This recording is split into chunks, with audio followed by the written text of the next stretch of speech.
Windows Phone, kenapa gagal bersaing dengan Android dan iOS?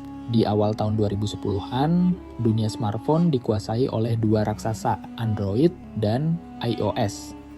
Namun, Microsoft mencoba masuk ke pasar dengan Windows Phone, sistem operasi yang digadang-gadang bisa menjadi pesaing kuat. Desainnya unik, antarmuka modern, dan didukung oleh merek besar seperti Nokia. Tapi sayangnya Windows Phone gagal total dan sekarang hanya menjadi kenangan. Apa yang sebenarnya terjadi? Kenapa Windows Phone tidak bisa bertahan? Awal yang menjanjikan, Windows Phone pertama kali diperkenalkan oleh Microsoft pada 2010 sebagai penerus Windows Mobile.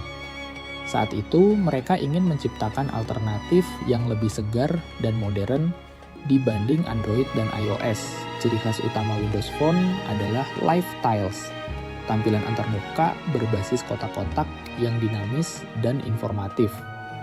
Desain ini berbeda dari ikon statis di Android dan iOS dan cukup menarik perhatian pengguna.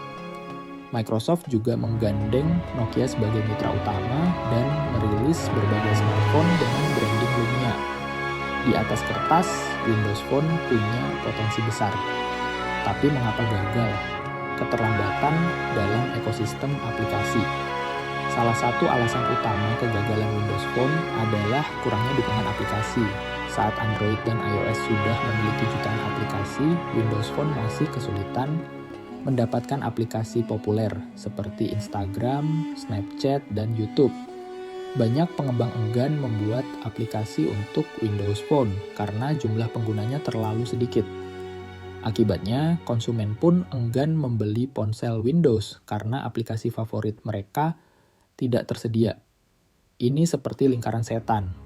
Tanpa aplikasi, pengguna tidak tertarik. Tanpa pengguna, pengembang pun tidak mau repot-repot membuat aplikasi. Nokia dan Microsoft. Kolaborasi yang tidak berjalan mulus.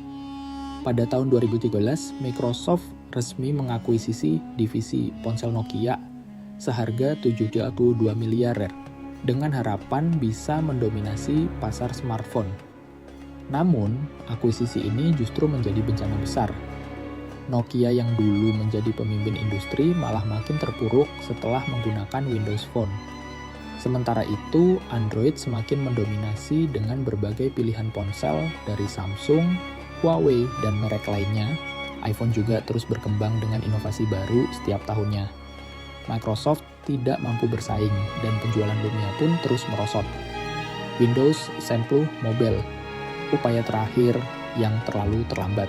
Pada 2015, Microsoft mencoba menyelamatkan Windows Phone dengan meluncurkan Windows Simple Mobile.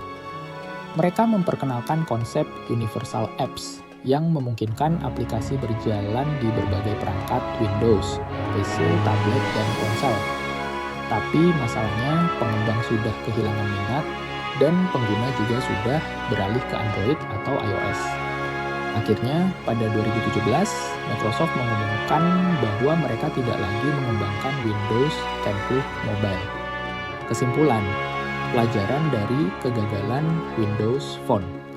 Windows Phone memiliki potensi besar, tetapi beberapa faktor membuatnya gagal.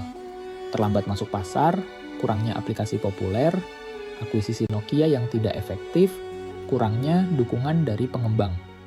Pada akhirnya, Microsoft harus menerima kenyataan bahwa mereka kalah dalam perang smartphone. Sekarang, Microsoft lebih fokus pada pengembangan aplikasi dan layanan untuk Android dan iOS, seperti Microsoft Office dan layanan cloud mereka, Azure. Apakah menurut kamu Windows Phone masih punya peluang untuk bangkit atau sudah benar-benar mati selamanya?